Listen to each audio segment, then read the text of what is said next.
오늘은 이 본문을 가지고 복음이란 무엇인가 라는 제목으로 함께 은혜를 나누고자 합니다. 오늘은 복음이 무엇인지 복음에 대해서 살펴보려고 합니다. 여러분, 복음이 무엇인지 잘 아시죠? 제가 이 복음에 대해서 말씀드린 것이 하루 이틀의 일이 아닙니다. 우리 교회가 설립된 지 4년이 되어 가는데요. 그 4년 동안 매주 복음에 대해서 설교했습니다. 그리고 성경 공부 시간마다 이 복음에 대해서 복음이 무엇인지 말씀드렸습니다. 귀에 못이 박히도록 말하고 또 말했습니다. 그래서 처음에는 왜 맨날 복음만 얘기한다고 이상하게 생각하기도 하고 또 힘들어도 했는데, 요즘에는 다 이해를 하신 건지 아니면 그냥 포기를 하신 건지 잘 들어주셔서 너무 감사합니다. 다 잘 이해하고 깨달으셨으리라 믿습니다. 오늘 다시 한번 복음에 대해서 말씀드리려고 하는데요. 한마디로 복음은 하나님이 세상을 사랑하셔서 구원하시려고 예수님을 보내주신 것이 복음입니다. 그리고 그 예수님이 우리 죄를 위하여 죽으시고 부활하신 것이 복음입니다. 그러므로 그 예수님을 믿는 모든 사람들은 다 구원을 받는 것이 복음입니다. 그래서 구원의 주체는 내가 아니라 예수님인 것이 복음입니다. 이 복음을 믿는 것이 믿음이며, 우리는 행위가 아닌 믿음으로 말미암아 은혜로 구원을 받았습니다. 오늘 이 복음에 대해서 다시 한번 살펴보면서 은혜를 나누고자 합니다. 하나님이 세상을 사랑하셔서 구원하시려고 예수님을 보내주신 것이 바로 복음입니다. 창세전에 하나님은 말씀으로 천지를 창조하셨습니다. 하나님은 영원 전부터 계신 예수님 안에서 천지를 창조하셨습니다. 그리고 그 만드신 것이 다 하나님이 보시기에 좋았습니다. 모든 피조물이 하나님의 영광을 위하여 창조되었고, 죄가 있기 전에 만물이 다 하나님께 영광을 돌렸기 때문입니다. 그러나 범죄함으로 세상에 죄가 들어왔고, 땅은 가시와 엉겅퀴를 내고, 사람들은 하나님의 형상을 잃어버렸고, 또 수고를 해야만 먹을 것을 얻게 되었습니다. 그리고 결국에는 죽음에 이르게 되었습니다. 죄로 인해서 모든 피조물이 고통과 탄식 가운데 있게 되었고, 사탄이 공중 권세를 잡고 죄 가운데 있는 사람들을 사망으로 끌고 갔습니다. 하나님이 만드신 세상 가운데 흑암이 있게 되었습니다. 그러나 하나님은 세상을 사랑하셨습니다. 하나님은 자신이 창조하신 세상을 사랑하셔서 구원하시려고 예수님을 보내주셨는데, 이것이 복음입니다. 고통 중에 있는 세상을 구원하시려고 독생자 예수 그리스도를 이 땅에 보내신 것이 복음입니다.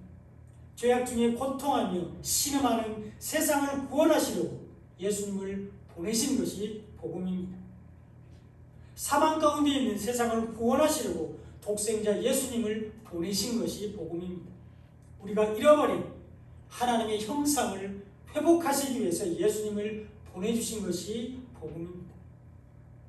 오늘 보면 요한복음 3장 16절을 다시 한번 읽어보겠습니다. 시작.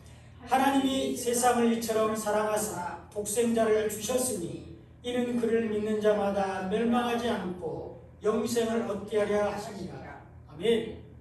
하나님이 세상을 사랑하셔서 구원하시려고 독생자를 주신 것이 바로 복음입니다. 하나님이 모든 피조물을 사랑하셔서 구원하시려고 예수님을 보내주신 것이 복음입니다. 그 예수님을 통해서 세상을 구원하시는 것이 복음입니다. 이것이 이미 구약 성경에 많이 예언이 되어 있는데요. 하나님이 세상을 사랑하셔서 예수님을 보내주실 것을 약속하고 있습니다. 우리가 잘 아는 말씀이죠. 창세기 3장 15절에 보면 내가 너로 여자와 원수가 되게 하고 내 후손도 여자의 후손과 원수가 되게 하리니 여자의 후손은 내 머리를 상하게 할 것이요 너는 그의 발꿈치를 상하게 할 것이니라. 이렇게 기록되어 있습니다. 여자의 후손이 오셔서 예수님이 오셔서 사단의 머리를 상하게 할 것이라고 말씀하고 있는데 예수님이 십자가에서 사단의 머리를 짓밟고 승리하셨습니다. 하나님이 세상을 사랑하셔서 구원하시려고 보내신 예수님이 사단에게 있는 사망 권세, 하나님의 자녀들에 대한 사망 권세를 빼앗으셨습니다. 그러므로 예수님 안에 있는 사람들에게는 이제 사망이 없습니다. 다만 그래도 사탄이 발꿈치를 상하게 하는데 믿음 때문에 고난을 당할 수는 있습니다. 신앙생활하는 것 때문에 환난과 핍박이 있을 수 있습니다. 어려움이 있을 수 있다는 것입니다. 이때 인내하고 믿음으로 승리하는 사람들은 구원을 받습니다. 예수님도 우리 때문에 고난을 당하셨습니다. 예수님도 우리 때문에 환난과 핍박을 당하셨습니다. 그때 예수님은 하나님의 뜻을 이루시기 위해서 오래 참으셨습니다. 하나님의 말씀으로 이기셨습니다. 우리도 예수 믿는 것 때문에 고난이 오고 믿음 때문에 환난과 핍박이 올 때 낙심하지 말고 불평하고 원망하지 말고 인내하며 믿음으로 승리해야 합니다. 사단이 발꿈치를 물을 때에 예수님처럼 하나님의 말씀으로 물리쳐야 합니다. 생명의 말씀인 복음으로 시험을 이기고 승리해야 합니다. 우리는 이 세상에서 잠시 고난을 당할 수는 있지만 하나님이 보내신 예수님을 통해서 영원한 승리를 얻게 되기 때문입니다. 하나님이 세상을 사랑하셔서 구원하시려고 예수님을 보내주셨는데 이것이 복음입니다. 하나님이 세상을 사랑하셔서 구원하시려고 마리아의 몸을 빌려서 예수님을 보내주셨습니다. 이 예수님이 아브라함의 자손으로 오셔서 모든 민족을 구원하셨습니다. 창세기 22장 18절에 보면 내 씨로 말미암아 천하 만민이 복을 받으리니 이는 내가 나의 말을 준행하였음이라 이렇게 말씀하고 있습니다. 아브라함이 하나님의 말씀을 준행했는데 예수님이 여자의 후손으로 오셔서 사단을 이기고 승리하실 것을 믿었기 때문입니다. 그 믿음이 이삭을 제물로 바치게 했고 믿음의 조상이 되게 했습니다. 예수님이 아브라함의 후손으로 오셔서 천하 만민에게 복을 주실 것인데 예수님이 하나님이 세상을 구원하시려고 보내신 독생자라는 것을 믿는 사람들은 다 구원해 주십니다. 이 예수님이 다윗의 왕권으로 오셔서 만왕의 왕이 되셨습니다. 사무엘하 7장 12절로 13절에 보면 내 수완이 차서 내 조상들과 함께 누울 때에 내가 내 몸에서 날 내 씨를 내 뒤에 세워 그의 나라를 견고하게 하리라. 그는 내 이름을 위하여 집을 건축할 것이요 나는 그의 나라 왕위를 영원히 견고하게 하리라. 이렇게 기록하고 있습니다. 하나님이 다윗을 통해서 하나님의 나라를 견고히 세울 왕이 태어나게 하실 것인데 그분이 바로 만왕의 왕으로 오신 예수님이십니다. 하나님이 세상을 사랑하셔서 구원하시려고 예수님을 다윗의 왕권으로 오시게 하셨습니다. 예수님이 하나님의 이름을 위하여 집을 건축할 것인데 이 땅에 하나님의 집인 교회를 세우셨고 또 우리를 위하여 하늘에 영원한 처소를 마련하셨습니다. 예수님이 교회 안에 있는 성도들을 마지막 날에 천국으로 인도하십니다. 그 예수님이 베들레헴에서 태어나셔서 우리에게 복음을 주셨습니다. 미가 5장 2절에 보면 베들레헴 에브라다야 너는 유다 족속 중에 작을지라도 이스라엘을 다스릴 자가 내게서 내게로 나올 것이라. 그의 근본은 상고에 영혼에 있느니라. 이렇게 예언되어 있습니다. 베들레헴에서 여자의 후손 아브라함과 다윗의 자손으로 예수님이 오시는데 우리에게 생명의 말씀인 복음을 주시기 위해서 떡집인 베들레헴에서 태어나셨습니다. 이 복음이 새 언약으로 마음에 할례입니다. 예레미야 31장 31절로 33절에 보면 여호와의 말씀이니라 보라 날이 이르리니 내가 이스라엘 집과 유다 집에 새 언약을 맺으리라. 이 언약은 내가 그들의 조상들의 손을 잡고 애굽 땅에서 인도하여 내던 날에 맺은 것과 같지 아니할 것은 내가 그들의 남편이 되었어도 그들이 내 언약을 깨뜨렸습니다. 여호와의 말씀이니라. 그러나 그날 후에 내가 이스라엘 집과 맺을 언약은 이러하니 곧 내가 나의 법을 그들의 속에 두며 그들의 마음에 기록하여 나는 그들의 하나님이 되고 그들은 내 백성이 될 것이라. 여호와의 말씀이니라. 이렇게 기록되어 있습니다. 하나님께서 이스라엘 집과 유다 집에 새 언약을 맺으셨는데 복음의 언약을 맺으셨습니다. 하나님은 시내산에서 이스라엘과 맺은 율법의 언약을 깨뜨리시고 예수님을 믿는 자들 안에 성도들의 마음속에 새 언약인 복음을 주셨습니다. 이것이 마음의 할례입니다. 우리가 복음을 받아들이고 믿는 것이 마음의 할례이고요. 이렇게 마음의 할례를 받을 사람들만이 영에 속한 사람들로서 구원을 받게 됩니다. 하나님이 세상을 사랑하시고 구원하시려고 예수님을 보내주신 것이 복음입니다. 그 예수님이 우리 죄를 위하여 죽으시고 부활하신 것이 복음입니다. 오늘 보면 고린도전서 15장 3절을 다 같이 읽어보겠습니다. 시작. 내가 받은 것을 먼저 너희에게 전하였노니 이는 성경대로 그리스도께서 우리 죄를 위하여 죽으시고. 아멘. 예수님이 성경에서 예언하신 대로 우리 죄를 위하여 죽으셨습니다. 예수님이 우리 대신 우리의 죄값을 치르시기 위해서 십자가를 지었습니다. 예수님이 우리의 죄를 깨끗하게 하시기 위해서 죽으셨습니다. 죄의 삭은 사망이기 때문입니다. 죄를 가지고는 하나님의 나라에 들어갈 수 없기 때문입니다. 오직 예수님의 보혈로 깨끗함을 받은 사람들만이 천국에 들어가기 때문입니다. 그래서 예수님은 십자가에서 우리를 위해서 죽으셨는데, 그래서 예수님이 십자가에서 우리를 위하여 피를 흘리셨는데 생명은 피에 있기 때문입니다. 예수님이 우리가 흘려야 할 피를 십자가에서 대신 흘리셨습니다. 예수님이 우리 대신 제물이 되셔서 하나님께 바쳐지셨습니다. 그리고 이것을 믿는 모든 사람들의 죄가 깨끗하게 씻어집니다. 예수님이 우리를 구원하시기 위해서 십자가에서 피를 흘리셨는데 애굽에 내린 재앙이 문설주에 바른 예수님의 피를 보고 넘어갔습니다. 예수님의 보혈로 깨끗함을 받은 사람들만 구원을 받게 됩니다. 예수님의 피로 죄가 용서된 사람들만 생명을 얻게 됩니다. 하나님은 우리 대신 예수님을 십자가에서 죽이시고 우리의 죄를 용서해 주셨습니다. 이사야 53장 5절에 보면 그가 찔림은 우리의 허물 때문이요 그가 상함은 우리의 죄악 때문이라. 그가 징계를 받은 후 우리는 평화를 누리고 그가 채찍에 맞음으로 우리는 나음을 받았도다. 이렇게 기록되어 있습니다. 예수님은 우리의 허물 때문에 손과 발에 못이 박히셨습니다. 옆구리에 창을 찌르셨습니다.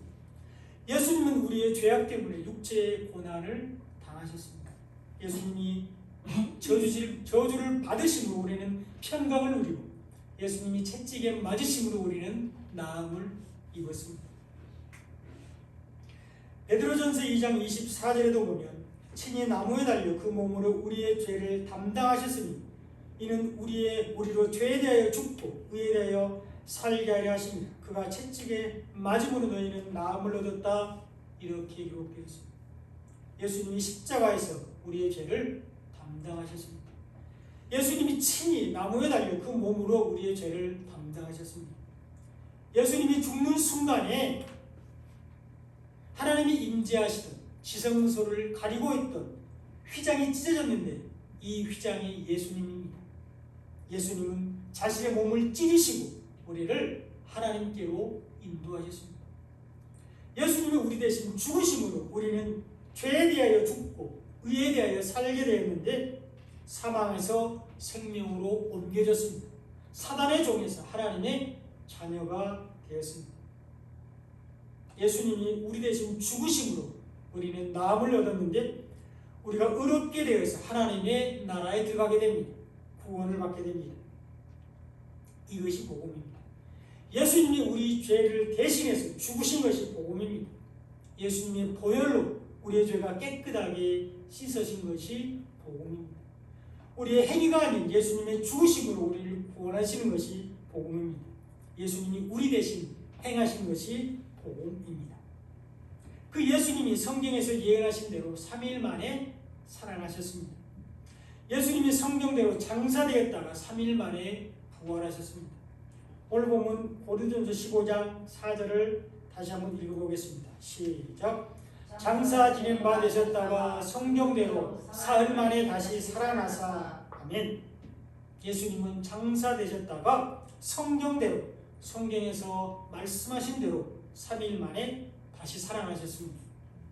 예수님은 무덤에 계시지 않고 성경에서 예언하신 대로 3일 만에 부활하셨습니다. 이것이 신약의 복음서에 예언이 되어 있는데요. 마태복음 16장 21절에서 예수님은 이때로부터 예수 그리스도께서 자기가 예루살렘에 올라가 장로들과 대제사장들과 서기관들에게 많은 고난을 받고 죽임을 당하고 제3일에 살아날 것을 제자들에게 비로소 나타냈다, 이렇게 기록되어 있습니다. 이것이 부활에 대한 첫 번째 예언입니다. 예수님은 제자들에게 자신이 고난을 받고 죽임을 당하고 제3일에 살아날 것을 말씀하셨습니다. 또 마가복음 9장 31절에도 보면 이는 제자들을 가르치시니 또 인자가 사람들의 손에 넘겨져 죽임을 당하고 죽은 지 3일 만에 살아나리라는 것을 말씀하시기 때문이라, 이렇게 기록되어 있습니다. 사람들은 예수님이 행하신 기적을 보고 예수님을 따랐습니다. 사람들은 육신의 양식과 문제를 고침받기 위해서 예수님께 모여들었습니다. 그러나 예수님은 3일 만에 살아나리라고 말씀하셨는데, 그래야 우리도 부활하기 때문입니다. 예수님이 부활의 첫 열매가 되셔야만 우리도 마지막 날에 생명의 부활을 하게 됩니다. 이것이 예수님이 부활에 대한 두 번째 예언입니다. 세 번째 예언은 누가복음 18장 31절로 33절에 나옵니다. 예수께서 12제자를 데리시고 이르시되 보라, 우리가 예루살렘으로 올라가노니 선지자들을 통하여 기록된 모든 것이 인자에게 응하리라. 인자가 이방인들에게 넘겨져 희롱을 당하고 능욕을 당하고 침뱉음을 당하겠으며 그들은 채찍질하고 그들을 죽일 것이나 그는, 예수님은 3일 만에 살아나리라, 이렇게 기록되어 있습니다. 예수님이 이방인들에게 넘겨져서 희롱과 능욕과 침뱉음을 당하셨습니다. 빌라도와 로마 군인들은 예수님을 채찍질하고 죽이셨습니다. 그러나 예수님은 3일 만에 살아날 것이라고 말씀하셨고 성경대로 예수님은 3일 만에 살아나셨습니다. 구약 성경의 선지자들이 예언한 대로 예수님은 3일 만에 부활하셨습니다. 구원이 완성되었습니다. 예수님은 죽으심으로 우리의 죄를 깨끗하게 하셨고 부활하심으로 우리도 마지막 날에 생명의 부활을 하게 되는데, 이것이 바로 복음입니다. 예수님이 내 대신 죽으시고 부활하심으로 우리를 구원하시는 것이 복음입니다. 예수님은 요한복음을 통해서도 자신의 부활을 말씀하셨는데, 요한복음 2장 19절로 21절에 보면 예수께서 대답하여 이르시되 너희가 이 성전을 헐라 내가 사흘 동안에 일으키리라. 유대인들이 이르되 이 성전은 46년 동안의 지었거늘 내가 3일 동안에 일으키겠느냐 하더라. 그러나 예수는 성전된 자기 육체를 가리켜 말씀하신 것이라, 이렇게 기록되어 있습니다. 예수님의 말씀을 믿지 않고 표적을 구하는 유대인들에게 예수님은 성전을 비유로 들어서 부활을 설명했습니다. 유대인들은 성전이신 예수님을 믿지 않고 46년 동안 지은 화려한 성전을 자랑했습니다. 그러나 이 성전에는 하나님의 약속의 말씀이 없었는데, 이 성전은 초라한 수룹바벨 성전을 이방인인 헤롯이 유대의 왕이 되어서 유대인들의 환심을 사기 위해서 화려하게 증축했기 때문입니다. 그래서 예수님은 겉만 화려한 성전을 헐라고 말씀하셨습니다. 성전을 헐면 사흘 동안에 일으키실 것이라고 말씀하셨는데, 참 성전이신 예수님이 부활하신다는 것을 말씀하고 있습니다. 율법과 외식의 성전을 복음의 성전을 지으실 것을 말씀하시는 것입니다. 하나님은 복음의 성전을 통해서 영광을 받으시고 복음의 성전 안에 있는 사람들만 구원하십니다. 그러므로 우리는 겉만 화려하고 외식하는 율법의 성전이 아니라 복음의 성전이 되어야 되는데요. 우리 죄 때문에 죽으시고 우리를 구원하기 위해서 부활하신 예수님을 믿는 것이 바로 복음의 성전이 되는 것입니다. 우리가 생명의 말씀은 복음을 받아들이고 믿을 때 우리는 복음의 성전이 되며 이때 부활하신 예수님이 말씀으로 우리 안에 우리와 함께 계십니다. 이것이 복음입니다. 예수님은 우리 죄를 위하여 죽으시고 부활하신 것이 복음입니다. 그리고 그 예수님을 믿는 모든 사람들은 다 구원을 받는 것이 복음입니다. 오늘 보면 사도행전 16장 31절도 다시 한번 읽어보겠습니다. 시작. 이르되 주 예수를 믿으라. 그리하면 너와 네 집이 구원을 받으리라 하고. 아멘. 예수님을 믿으면 구원을 받습니다. 예수님을 믿으면 나 자신뿐만 아니라 우리 집이 구원을 받게 되는데 우리가 우리 가족들에게 복음을 전하게 됩니다. 예수님을 전하게 됩니다. 구원의 복된 소식을 전해서 믿게 한다는 것입니다. 이것이 우리에게 주어진 가족 구원의 사명입니다. 예수를 믿음으로 구원을 받는 것이 복음입니다. 예수님을 믿으면 나와 내 집이 구원을 받는다는 것이 복음입니다. 예수님만이 하나님께로 가는 길이 되시기 때문입니다. 예수님만이 변하지 않는 진리로서 우리를 하나님의 나라로 인도하시기 때문입니다. 예수님은 자신의 생명으로 우리의 생명을 사셨기 때문입니다.